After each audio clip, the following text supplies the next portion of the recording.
Hello everyone, good evening and welcome to Hindu Temple. Today we have in our presence Esteemed Highness Swami Nityananda, who is visiting Seattle and he'll be delivering discourses and conducting a 2-day meditation program here in Seattle. We are all blessed to have Swami here, who is a revolutionary spiritual master from India. For those of you who don't know Swami, he experienced spirituality at the age of 12. You and I probably don't even remember what we did in the age of 12. But Swami being Swami, he experienced spirituality right then. He was born on January 1st, 1978. By January 1st, 2000, he was enlightened already. He is a young, modern Swami who uses email practically every single day and teaches techniques about meditation that you and I as common people can understand and relate to. Swami has founded a meditation multiversity where he teaches practical techniques that we could use in every walk of life, be it spiritual, intellectual, be it physical, for all kinds of wellness. Swami has devised practical, modern, applicative techniques that you and I as common persons can use in everyday life. Today Swami is going to talk about Shiva Sutras, which are basically scriptures that Shiva himself delivered to Devi on enlightenment. And Swami is going to bring us understanding to get to the Lord's level rather than bringing the God to our level. And without much further ado, here we have Swami taking over for us.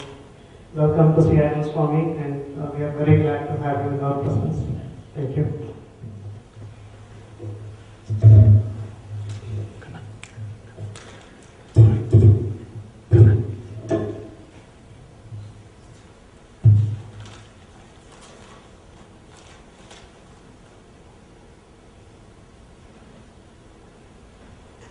Brahmanandam Paramasubhadam Kevalam Jnanamurtim Bandvadidam Gaganagatam Tattvamasyadiraksham Ekam Nityam Vimalamachalam Sarvadi Sakshibhutam Bhavadidam Trigunarajitam Sadgurum Tam Namami.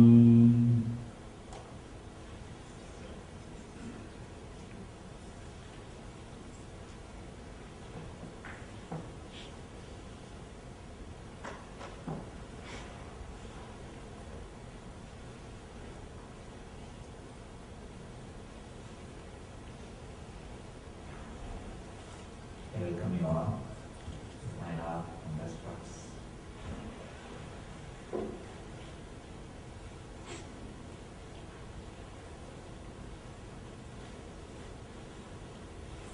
It's nice to be here again once more with you all. Today's topic is the Shiva Sutras. The how to enlightenment. Beautiful topic. Beautiful subject.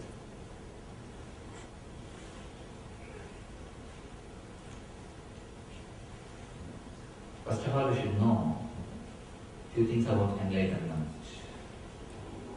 When I use the word enlightenment, I do not mean that you will grow new tooth, arms, no. Or you will have some extra special powers, no. You will have some siddhis, you will have some new powers. When I say the word enlightenment, I don't mean you will have Shakti, I mean you will have Buddhi. There is a beautiful story. Somebody goes to Ramana Maharshi, a great enlightened master who lived in South India, Bhagavan Sri Ramana Maharshi. He asks Bhagavan, please give me some Shakti, some powers, some siddhis. Bhagavan just laughs and says, The power which you have already, with that itself you are not able to manage, you are not able to be happy. This guy said, no, I don't have any power. How do you say I have some power? Bhagavan said, what job you are doing? He said, I am a manager. It means you have a power to employ 2%.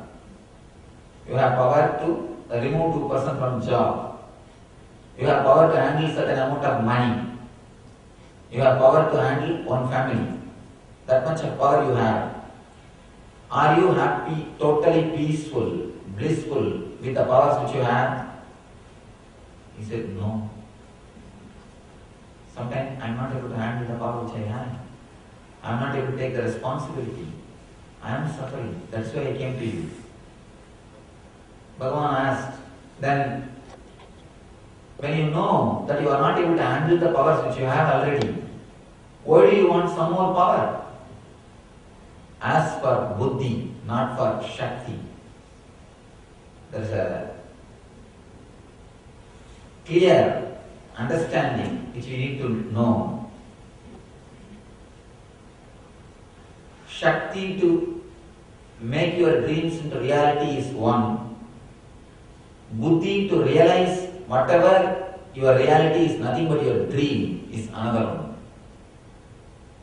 Understand these two things. Shakti to make all your dreams into reality. This is what siddhis, shaktis, energy. Buddhi means intelligence to understand whatever is your reality, whatever you think as reality is nothing but your dreams. Making your dreams into reality, you need Shakti. Realizing all whatever you think as reality is nothing but your dreams, you need Buddhi. When I say the word enlightenment, I mean Buddhi, the intelligence or the realization. Whatever you are seeing is nothing but your dreams. Enlightenment means entering into the consciousness or awareness of beyond this waking, dream and deep sleep state, achieving the fourth state, what we call Turiya. Realizing whatever you see as reality is nothing but your dream is what I call enlightenment. Of course, when somebody becomes enlightened, he expresses many different divine powers and siddhis. That is allowed. You can express as an expression of enlightenment. But you can't think or understand if somebody has got power, he is enlightened. With enlightenment, power will express. That is different. But power does not mean somebody is enlightened. In our life also, we should intensely work for enlightenment. It is enlightenment which really means. And all other powers, whatever power you get without enlightenment is nothing but housekeeping in your dreams. You purchase a beautiful house, let your house, and you buy, clean, keep everything nicely. Suddenly you wake up. What happens? You realize the whole thing is dream. There is nothing. Same way, all our Shaktis are nothing but housekeeping in dreams. Suddenly you wake up and the whole thing is black night. Look into your being deeply and work for Buddhi, not for Shakti. As long as you want Shakti, again and again you will be cheated because of your greed. See, many people complain. I have been cheated by this person, I have been cheated by this person, I have been cheated by that person. Why? We never understand. The moment greed enters into our being, we become gullible. Simply anybody can cheat us. It is greed for Shakti which totally destroys you. So greed for Buddhi, when you work for Buddhi, simply Shakti follows you. Simply Shakti follows you. Again and again, Bhagavan says, Sri Krishna says in the Gita, when you work to reach me, all the Aishwaryas, simply they follow you. But when you work to reach my Shakti, neither you get that nor you reach me. When I say the word enlightenment, I mean working for Buddhi, not for Shakti.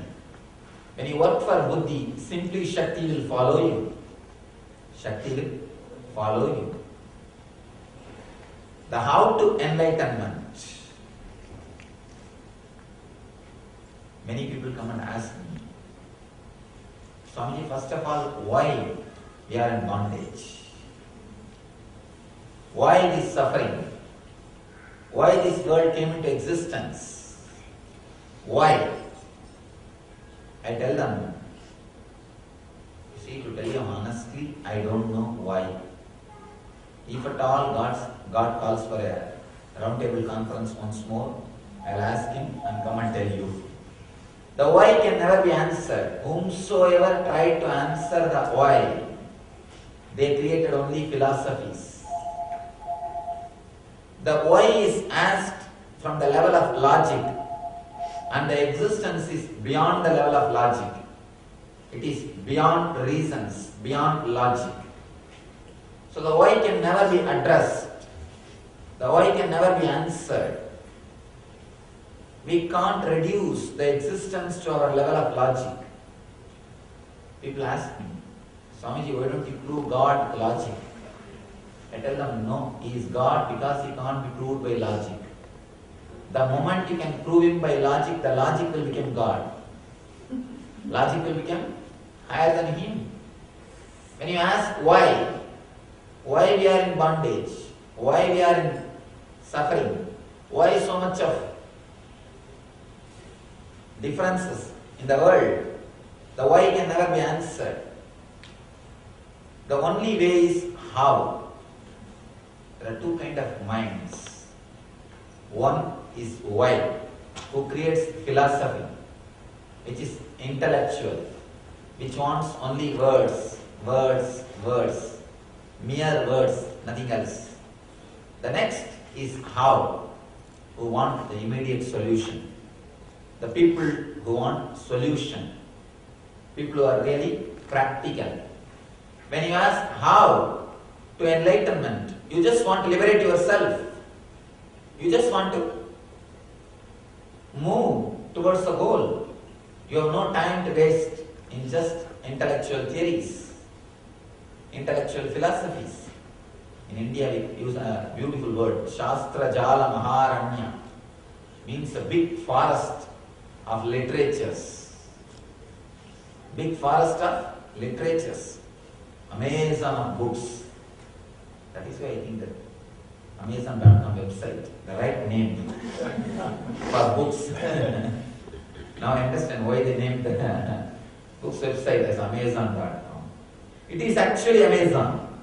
Shastra Jala Maharanya. It is just a big forest where you are lost. Neither you reach enlightenment, nor you understand how to go about it. You are just lost with words. I have seen people just wasting their life in words. Neither reaching the enlightenment, nor working for it. And one more thing, the danger is they don't even know, they don't even understand, they don't even feel that they are not working for it. The intellect gives you such a deep satisfaction, it almost makes you feel you are working for it. Intellect is a poor substitute for intelligence. It gives you a almost just around the corner feeling. It is there. After all I know. So naturally, without even knowing, we are not progressing. We are just wasting our time. We will be wasting our time without even knowing we are wasting our time. When you ask why, you end up only in philosophies. When you, whomsoever try to answer the question, why this existence is, why this universe is, they created one more philosophy. Whomsoever tried to answer, every one of them created one more philosophy. One more philosophy. On one thing, it is very difficult to live in this philosophy. It's very difficult to live with these professors, first of all, and philosophers. Because the difficulty is, see, you should understand the word philosophy first. Anything, if it is made complicated, anything simple, if you can make complicated, you will become philosopher. If you can complicate anything simple with words, you can become philosopher. Any simple thing, you can make philosophy out of it. You can make philosophy out of any simple thing, just with a little bit of intelligence, how to make it more complicated. How to make things more complicated. The moment you catch the trick or a technique of how to make things more complicated, you are philosopher. You are a philosopher. And I have my own feeling. The philosophers have got something missing in their life. That is why they take up the path of philosophy. Otherwise, any intelligent man will only straight away start working to achieve the truth. Such a clear-cut thing. When you want to achieve the truth, straight away you only start working for it. If you are working for philosophy, somewhere something is missing.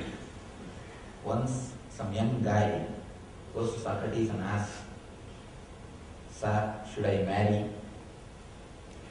Socrates said, "Surely you must marry."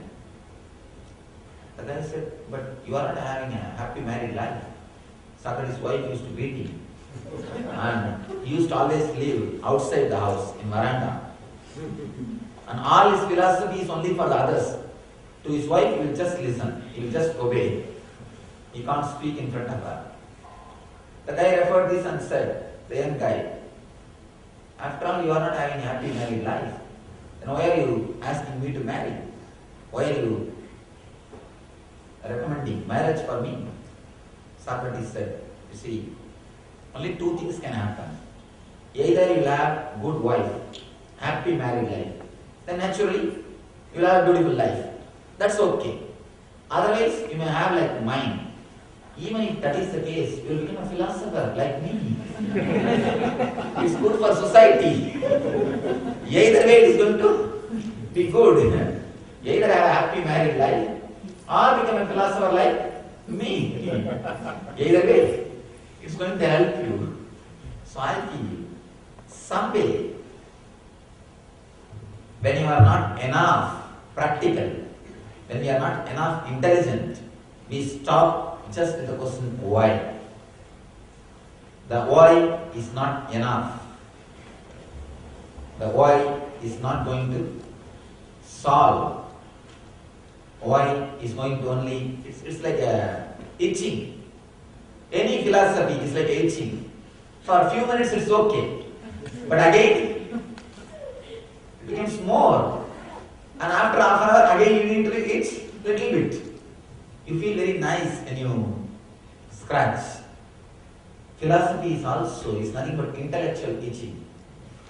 You feel nice, but it's not going to solve the problem. It's not going to end. It's not going to give the solution. How is the right word? When you approach the God or the Master with word why, you will never get an answer. You will never get an answer.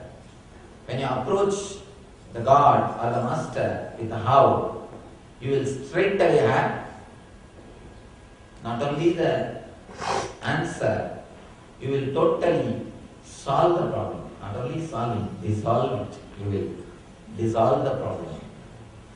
Here, Shiva was questioned by a great disciple, Uma. Devi is questioning Shiva's answer. She is questioning Shiva. All the questions are only based on how, not on why. You should understand an important thing. When you ask why, you get only philosophies, more and more confusion. Only when you ask how, the solution is given to you. Masters also wait till the disciples get mature. If you see the Gita, it starts with why. Arjuna is again and again asking only whys. Whenever you use the word why, Master has to speak only what you want to listen. See, with why, you are more intellect-oriented, intellectual. You are not ready to go for solution. It means you have not suffered enough. They have to give you a little suffering. That is why the early chapters of Gita is nothing but answers for why. Only when Arjuna says, I am tired, now I am more confused than how when we started. At one point, Arjuna says, enough, I am tired, now I am more confused than when we started. Please give me some solution. Then Krishna says, beautifully, drop everything and surrender. Sarva dharma parityajya mamegam saranam braja agampa sarvabhabebhyo moksha ikshyam masuchaha. Only then he gives the technique. Surrender is the ultimate technique for how to enlightenment, how to reach the enlightenment. But Krishna has to wait till the 18th chapter to tell the ultimate truth straight away to disciple. Because the disciple is not mature enough. Again and again, this guy is asking, Arjuna is asking, Kim tat brahma kimatyatmam kim karma purushottama. Again and again, he is stuck with why. He never comes straight away to the point how. When you are putting the why in different ways, again and again you get only philosophies. Again and again you get only more words. And I tell you, no question can be answered by word.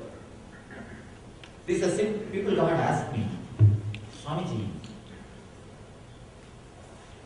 we know people who continuously follow my programs, they come and ask me, all over the world continuously you are doing discourses, speaking.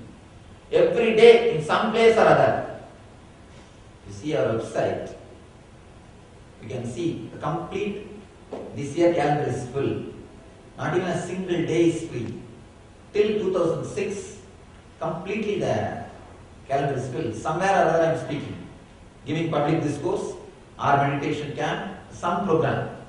People ask me, you continuously speak hours together. Of course, even speaking can be done because people just sit and listen. Not a problem.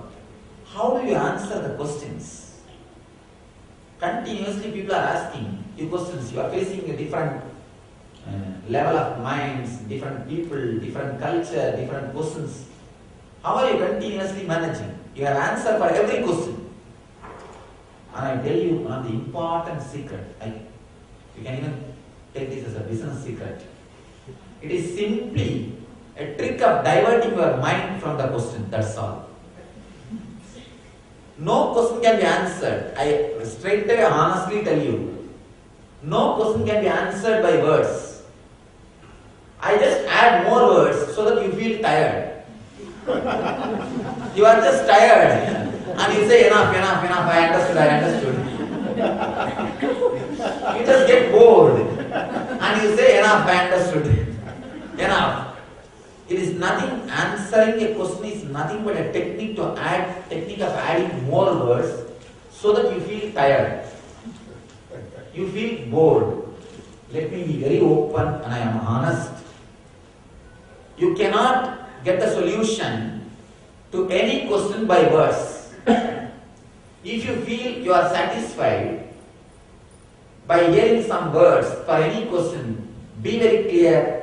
You are just either you are cheating yourself or you don't even know you are cheated. That's all. No question can be answered by words. I can give you only little more words so that you feel little tired and stop asking questions. All technology or technique of answering questions is nothing but making you little tired or diverting your mind so that you will stop questioning. It is nothing, there is nothing called answering through words. If at all you have to have solution, it can happen only when you ask how, never by why. The moment you ask how, immediately the technique is delivered. You get a solid, clear-cut path through which you can solve the problems. You can realize and experience the ultimate. I tell you, if you understand this one knack, you can become a great preacher. Just learn how to make people tired. Whenever they put questions, use such a words. They should feel that they have understood, but they should not understand. We should give them an idea that they understood, but they should not understand. Then you are a great preacher. Over. Training is over. You are done. It's a simple technique, very simple technique. It's nothing but making people little tired. Intellectually make them tired. See, that is what has to be done, no other way. Whenever you ask why, it can never be addressed. No whys can be addressed. Always you can create one more why. Always you can create next why. No whys can be addressed. Only one word can be addressed. How? Only how can be addressed. When you ask how, really you are also sincere. Master is also sincere. As long as you are stuck with why, you are beating around the bush and Master is helping you. That's all. When Arjuna is stuck with why, Krishna is also playing with words. See, after 18 chapters, Krishna says, Sarvadharman parityaja mamegam saranam vraja. He could have said this sloka in the first chapter. You don't have to memorize all the 18 chapters. You would have said that whole thing in the first chapter. But, let me translate that word. Sarvadharman parityaja mamegam saranam vraja means, drop all the dharmas, just surrender. I will take care of you, take care of everything. I will give you the liberation. It's a wonderful technique. It's one of the important techniques. You see, understand. You should not mistake when Krishna says, I will liberate you. He is not egoistic. The very surrender will liberate you.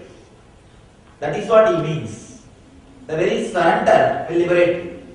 Whether you surrender to Krishna, or Christ, or Shiva, or Rama, or whomsoever, or just a stone. If you keep a stone and think that stone is a god and surrender to that stone, that will liberate you.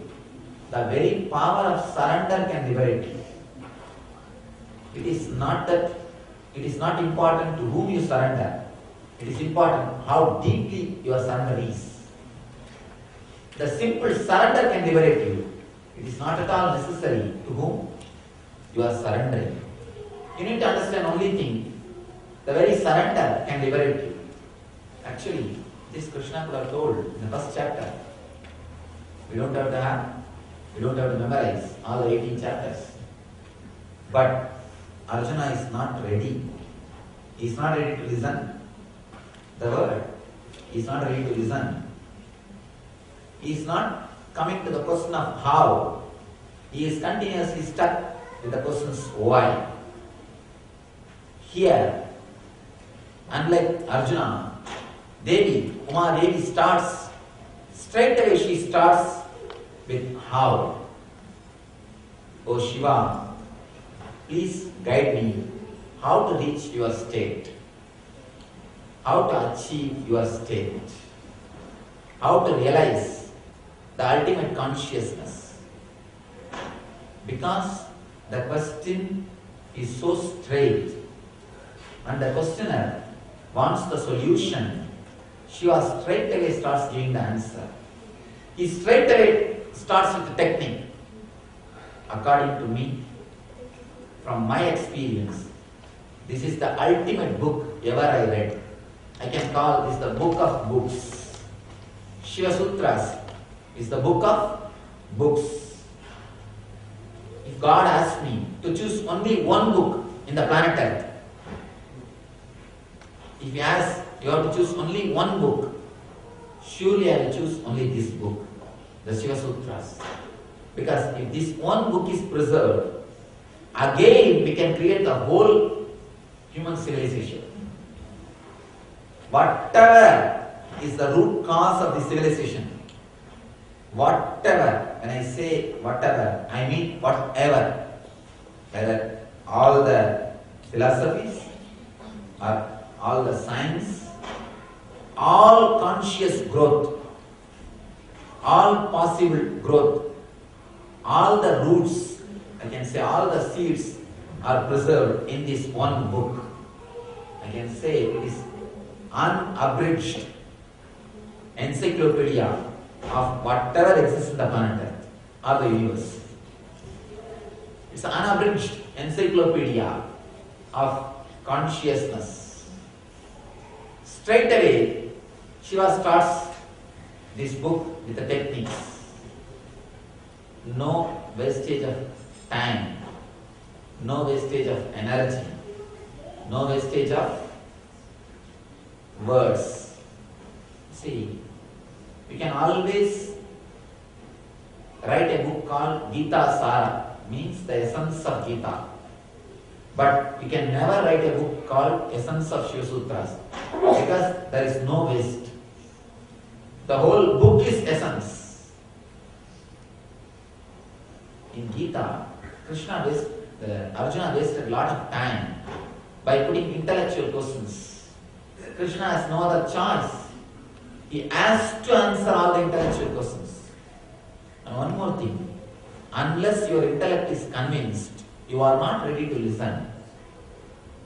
Unless our intellect is tired, we are not ready to take quantum leaps.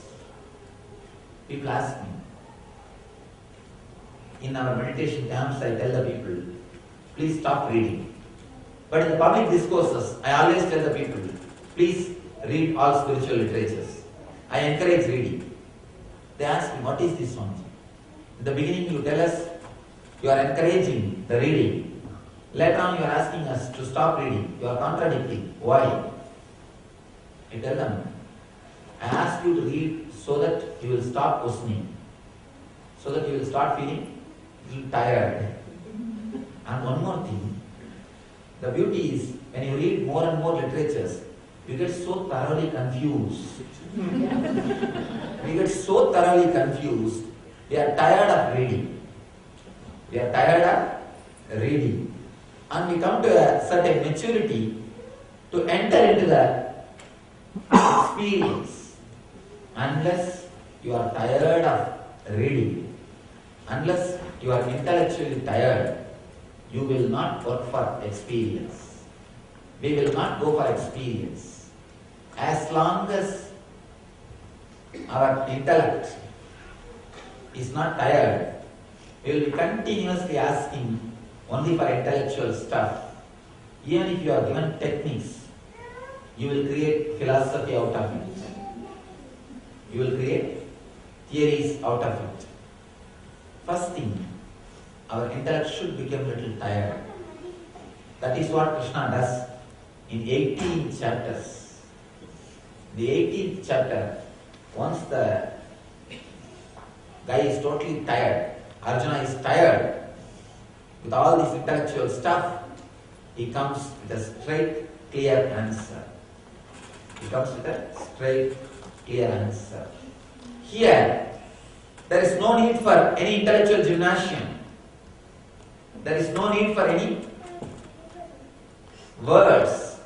You don't have to play with words.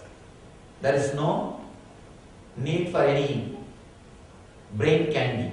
Again and again, that's what I say, brain candy. The intellectual play is a brain candy. When you ask why, you will get only brain candy. You will not get the truth. Only when you ask why.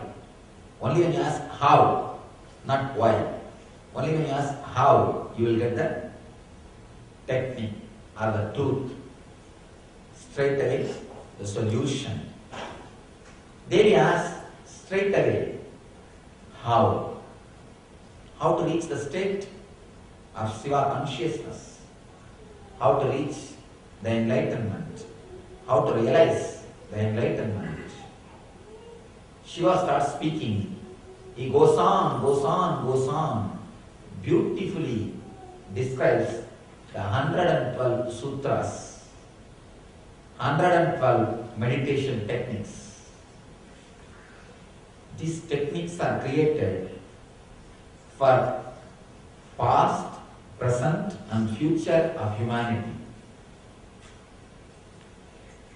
All the minds can achieve enlightenment with these techniques. All the locks can be opened with these keys. Here is a set of 112 master keys. There is no lock which will not be opened by this set of keys.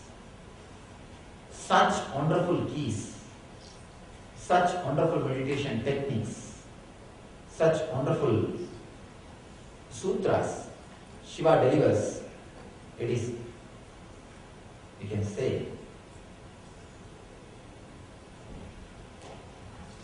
whatever you name, there is a solution for that problem in that book.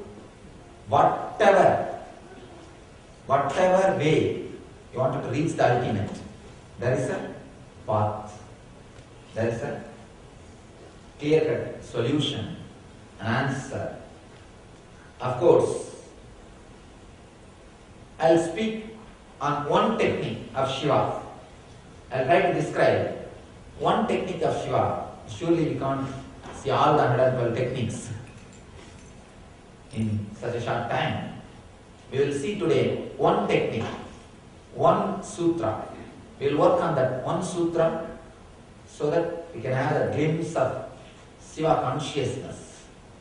We can have a glimpse of the experience of Shiva. After explaining this technique, we will have question answer. Because, see, listening to a discourse is like reading a menu card. Putting some questions and tiring your intellect is like eating. I ask you to put some questions. Just now I told the secret how I answer the questions. But again I am encouraging you to put some questions. Why? Whatever is said and done, unless your intellect is a little tired, you can't enter into meditation. One thing. Our mind moves only based on logic. It's like for example, there are 3 statements. First statement, all human beings have got one head. The second statement, Socrates is a human being. Now you know third statement, Socrates has got one head. First 2 statements you have to verify. Only then you will go for believing the third statement. Same way, here, whether my discourse or the question answer, you must participate intellectually. And your intellect must feel a little tired or bored, or it should start feeling, enough, now I feel logically convinced. Only then you will start entering into a meditation technique. Now, I'll give you a very simple but very powerful, very simple but very powerful technique of meditating or reaching the fourth state. When I say the fourth state, Turiya. Turiya means the state beyond dream, waking and deep sleep. Now as of now you know only three states. The waking state. Waking state is the state in which you are now. Almost every one of you are in waking state, except you. That next thing is dream state, which you experience at the time of dreaming. The third is deep sleep state, which you experience at the time of deep sleep. So, when I say the fourth state, Turiya, I mean which is beyond these three states. Which is beyond these three states. Turiya is the ultimate state or enlightenment.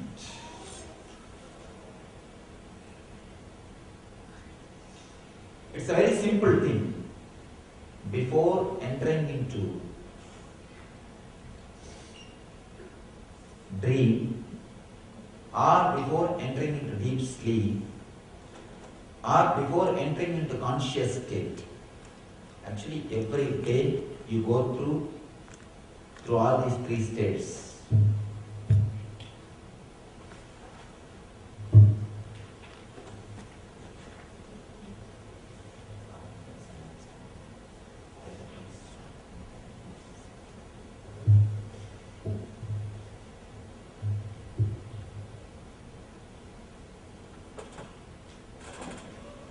There are three. In every day, in your routine, you undergo all these three states. Waking state, dream state, and deep sleep state. Whenever you go from one state to other state, you always go through this fourth state called Turiya. For a moment, just you have a glimpse of this fourth state. You always experience the fourth state. Only then you go into the other state. It's like that is the baby lounge, transit lounge. Unless you enter into that state, you can't go to the other state. Whether it is from conscious to waking, or waking to dream state, or dream to conscious. Whatever it may be, you have to go through only through Turiya, the fourth state. Every day, again and again, you are experiencing the fourth state. Only thing, you do not know how to experience it consciously and how to stay in it. The moment you experience it consciously, you can start staying in it. Only thing, we do not know how to start staying in it. It is like a fraction of second or microsecond in which that state disappears from you or moves away from you. If you can stay in that same state consciously, you are enlightened. You are enlightened. Let me explain the technique. When you sit with the open eyes, you will be seeing what you call as waking state. When you close your eyes, naturally you will be seeing your visualizations, your dream state. And if you can sit with closed eyes without visualizations, that is what we call Turiya, or the fourth state. How to do it? See, whenever you visualize, you can see in a very subtle way your tongue also will be moving. Because you can't think, you can't do the inner chattering unless you have a slight movement in your tongues. Whenever you think, there will be a slight movement in your tongues. Whenever you visualize, there will be a slight movement in your eyeballs. If we can stop both, and relax with our being, straight away you can fall into the fourth state, Turiya. You don't have to struggle with your mind. People again and again ask me how to meditate. I'm not able to meditate. My mind is not controlled. What can I do? It's a straight technique. Now, after explaining the technique and after having the question and answer session, I'll guide you step by step. We can experience this technique. Stopping the eyeball movement, stopping the movement of your tongue, and just witnessing your inner chattering. When you witness, simply it will disappear. Just for a few minutes. Neither you will create a thought, nor you will sustain a thought, or you will try to destroy a thought. See, creation is Brahma, sustaining is Vishnu, destroying is Shiva. When you don't do all these three, you become Parabrahma. Neither creating, nor sustaining, or destroying. When you don't do all these three, you will become Parabrahma. So, understand, you will enter into this technique, one of the techniques described in Shiva Sutras. Powerful, looks very simple. Only when you do, you will understand. It is very powerful. Powerful yet simple meditation technique. We'll enter into the technique before we conclude the program. Now we'll go for question and answers. Anybody who has got any questions, you are welcome.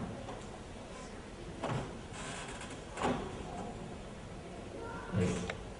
Swami, did Shiva actually live a physical life on this planet? Oh, nice question. Yes, Shiva lived in the planet Earth with physical body. Later on, we started worshipping him. Actually, God means nothing but enlightened masters. In the olden time, all the enlightened masters are only worshipped. Slowly, by and by, we start worshipping the masters and making them gods. So Shiva lived on this planet Earth in flesh and blood, with form. Yes. How exactly would you describe surrender? Like when you say you should surrender, what This is is a beautiful question. How exactly would you describe the word surrender? And what you are supposed to do? It's like this. If you are asked to choose only one person on the planet Earth, suddenly God says, whole planet Earth is going to be washed away. You can be alive. Only one person can be alive with you. Whom you will choose? Tell me whom you will choose. my Ishtadev, my Guru? It means you are surrendered to him. That's all. Whom you will choose, you are surrendered to him. If you will choose, if you honestly decide, give a thought to yourself. If you will choose your husband, be very clear. You are surrendered to him. If you will choose your child, be very clear, you are surrendered to him. It is like a whom you will choose, you are surrendered to that person. A deep, positive attachment or feeling connected completely to that person is what I call surrender. Surrender does not mean giving away all your properties or giving away all your time, giving away all your energy. All those things does not mean by the word surrender. And I have seen many people, it is very easy to give away the properties because it gives you such a lot of trouble and headache. It is very easy to give away, but feeling totally connected is what I call surrender. It's like that. So you can easily give the outwardly things. That's not a big deal. I have seen many people giving away the outwardly things. They write all their property to some temple, to some church, to some spiritual organization, to to some institution. That's not a big deal. That easily can be done. And one more thing, they will write only will. Means after their death it will go. After your death, you know it's not going to help you. It's like useless for you. When it is useless, naturally, why not give it to some spiritual institution? But I don't think that is surrender. Surrender means feeling deeply connected with the master or with the God, whomsoever you trust. It's the moment you remember that, your whole being will feel that flowering consciousness, feel elated. The moment you remember that person, you just feel something is happening in you. You just start smiling, and people start looking at you, what happened? Why are you smiling? You just feeling like flowering. It means you are surrendered to that person. That's all. The moment you remember him, if you are lifted to his consciousness, you are surrendered. You are surrendered to him. That's what I mean by the word surrender. Surrender does not mean giving away your time, giving away your property, or giving away your energy, or giving away anything else. It is just feeling totally, deeply connected to that Guru or to that God. And one more thing, you don't even have to bother to whom you are surrendering. If you just totally surrender, feeling connected, that's enough. Many times, this is one more difficulty. In the modern mind, in the modern day, you surrender to some Guru, you feel connected. Suddenly you hear some rumor about him. Your whole faith is shaken. You are in a great difficulty. Your trust is tested. But I tell you, first thing, you don't have to bother about the rumor. Next thing, even if it is true, you don't have to bother, because your very surrender will transform you. You don't have to bother to whom you are surrendering. You don't have to worry to whom you are surrendering. Your very surrender will transform you. The very surrender has got a capacity, potential energy to transform your being. You don't have to bother to whom you are surrendering. You don't have to continuously keep watching. You cannot be a peeping Tom. That you can't be a peeping Tom to see what's happening. No. The very power of surrender can transform you. The very power of surrender can liberate you. Yes. Can you bring me? Sorry, I can speak louder. Yes, Swami, you used the word quantum leap. You used the word quantum leap. Do we have it actually from our Puranas, From our Vedas or Puranas? We have the concept of quantum leap. That Yes. Krishna is here at the same time he's elsewhere. Is it possible? Is it something that Not only it is possible, Vedas and Upanishads are based on the concept quantum. See, the first Veda is Rig Veda. First Upanishad is Isavasya Upanishad. The first mantra, Om Purnamada Purnamidam Purnat Purnamudachyate Purnasya Purnamadaya Purnamevavasishyate Om Shanti Shanti Shanti. All quantum physics is over. This one sutra is complete quantum physics. See, here they say the whole remains as a whole when the whole is removed from the whole. You can't explain this based on mathematics. No. You can explain this only based on quantum. You see, the last word of science is quantum. The first word of Vedas is quantum. First word of the first Veda, first Upanishad is quantum. Om Purnamada Purnamidam Purnat Purnamudachyate Purnasya Purnamadaya Purnamevavasishyate. Sorry, I don't have a right words to translate the whole thing. The word whole is not equivalent word for Purna. Purna cannot be translated, it's only a concept. There are few concepts which can't be translated. The whole quantum physics is explained in this one sloka. Very clearly this sloka says, this aphorism says, the whole remains as whole when the whole is removed from the whole. When the whole is removed from the whole remains as a whole.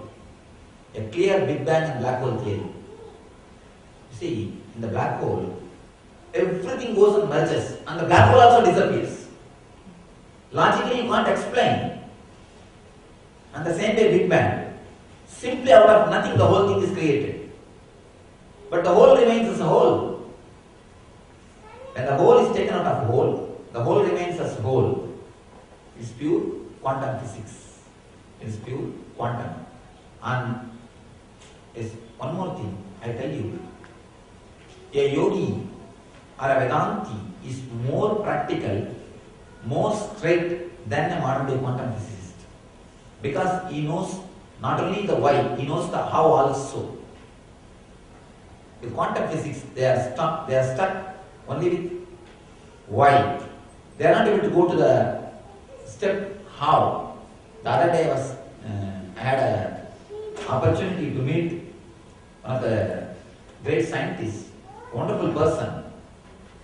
He discovered laser, and his name is Dr. Charles Towns. And I had a nice time with him. I had an opportunity to have lunch with him. I was talking to him, sir, how did you come upon with this discovery? How it happened? He told me, Swamiji, it is just a revelation. It is just a revelation. I do not know how it has happened. I was just sitting on a park in Washington DC, on a bench early morning. I was tired. My intellect was totally tired. I was thinking about this problem. I was supposed to address a meeting on that discovery. They are going to ask me about updates, but I don't have anything to speak. I was continuously worrying. Finally, I was tired. When I was tired, I stopped thinking. I just sat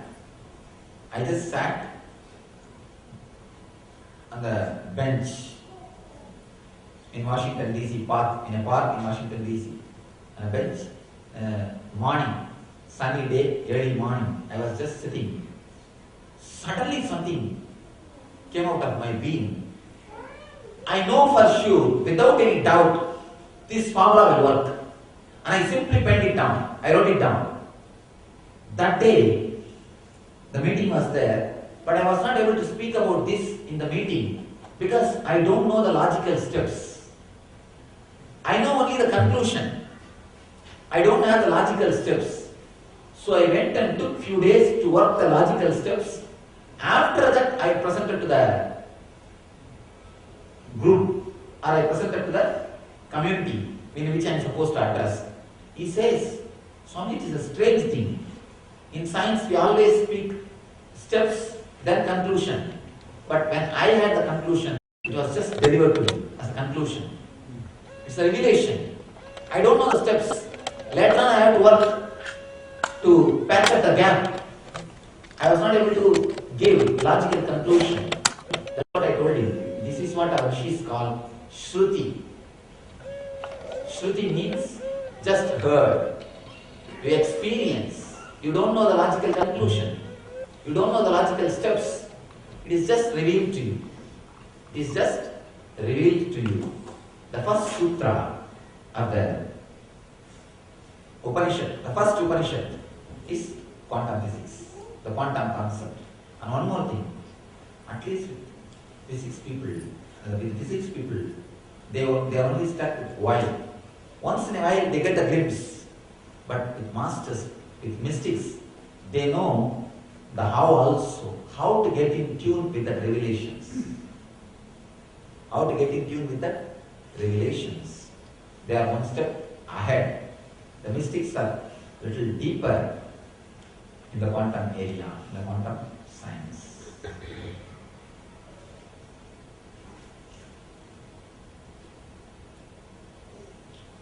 Yes. What does it mean when you wear the white over only one eyebrow? White. Yeah, isn't there, Oh, still got it. I didn't apply it properly. Oh, okay. That is the meaning.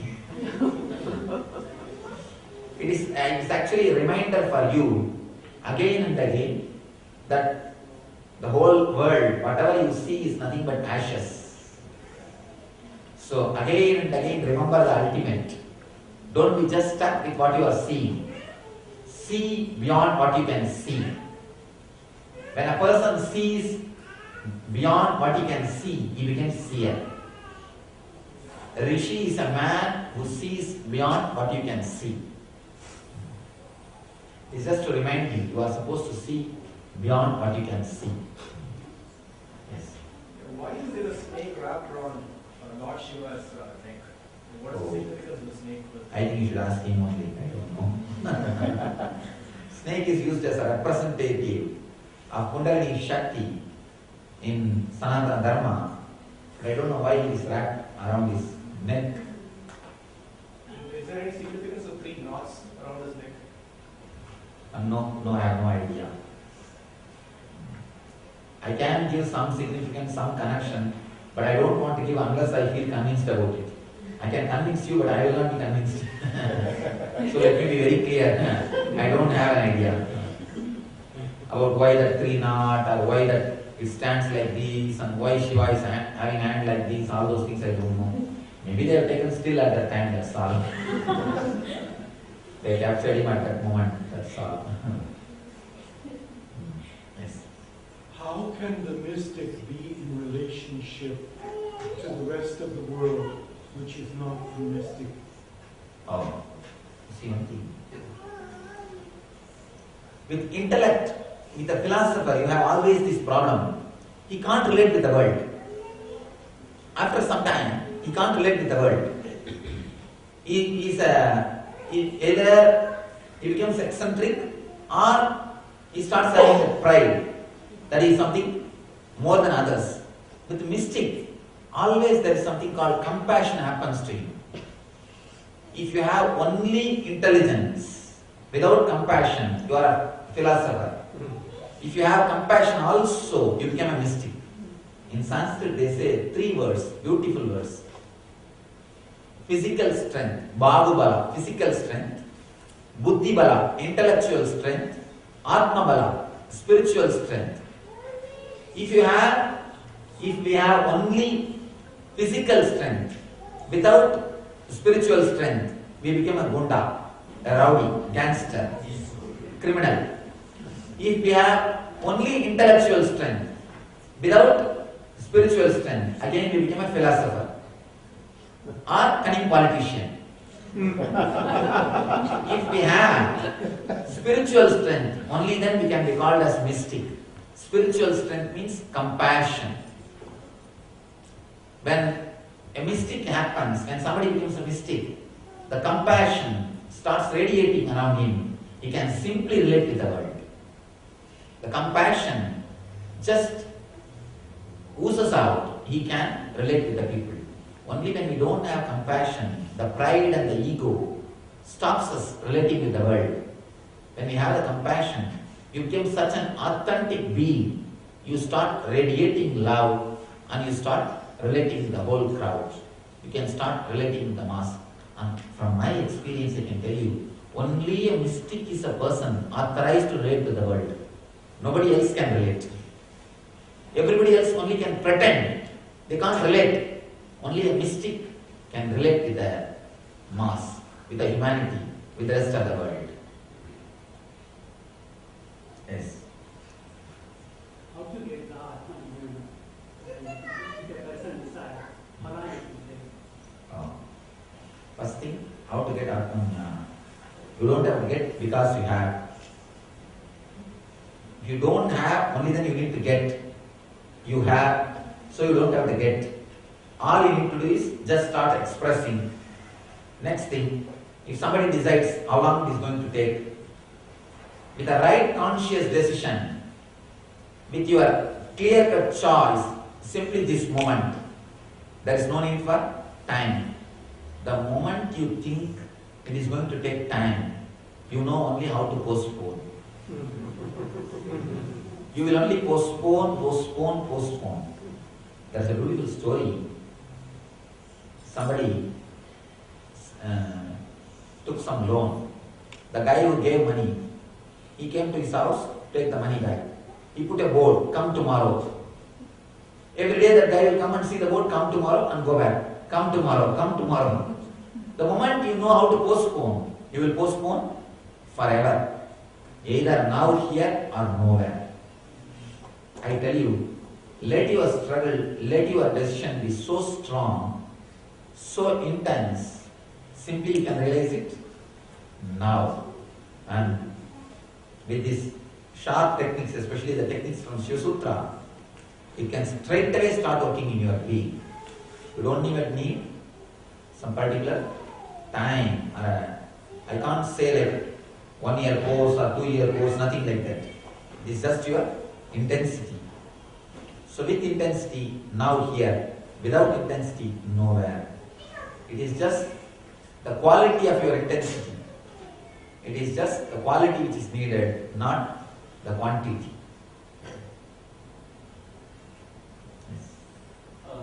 It's said that the Vedas have come only by word of mouth or by passing along generations, and there's no written record. Similarly, is that the same with the Shiva Sutras, or do you have written records of it? No, the Vedas are written down just few hundred years ago. Same way the Shiva Sutras are also written down few hundred years ago. These are also just, it is what to say, Shruti, just heard, and by heart repeated. Why they are not written, there is no, you can't write them. So much of slokas, it is very difficult to write them. That's why they are not written down. Yes. So I'm continuing on that question. So what is the authenticity of the original mantra and what is it now? We respected so much. Nobody is allowed to add even one letter, not only letter, even the modulations cannot be altered. If you know the mantras, then you will know there is a thing called the swaras. Even the swaras can't be changed because of the sanctity associated with that mantra. Even the swaras can't be changed. We preserve even including the swara, including the tune, it was preserved. So according to my experience, you see, I have read enough of scriptures, enough of books. I can say thousands of books I read. This is, Vedas are the only scripture true to the original because of the sanctity associated with it. And the techniques to preserve. A separate group of people dedicated their life just to preserve it. Just to preserve this literature. A big group of people, they have dedicated their life. So this has never happened in the humanity. No book, no book was preserved by a special group of people like Vedas. Just to preserve the Vedas, a big group took the responsibility of preserving it. Nothing but just continuously, constantly repeating and preserving. So we can be sure of the authenticity of these words. And one more thing. See, when the formula works, you know it is true. Same way, this has worked in my life. So I can be sure it is true and authentic. Because the techniques have worked and it has given me the result. You can be sure. I can be sure at least. If you also try and when it clicks, you can be sure. Yes. As people experience higher consciousness, do you expect possibly for there to be... Can you use the mic so that everyone can... As people experience higher consciousness, would there possibly be a more expanded language, new words that come forth from God possibly to share experience or to help. Do you see any language or more expanded expression? Can you just tell a person? Accent. Do you see new words? No, it is just this is creating a disturbance. Can you come a little far? Yes. Now please. Yeah, do you see new words, new language coming forth as we have more expanded consciousness? Oh. And communicating. That's a nice question. She's asking, in the expanded consciousness, do you see any new words or new language or new words appearing? No, I'm not able to see at least in my experience, I'm not seeing any words or any language. I just see only the ideas. And when I translate those ideas into words, it gets translated into words. But otherwise it is just a pure inspiration, or I can say energy. Just a lump of energy. When I try to verbalize it, then it gets translated into words. Almighty Shiva consciousness, to the divine energy, to the existence, God, let Him shower His blessings on us and let us understand these ideas and reach the eternal bliss, Nityananda. Thank you.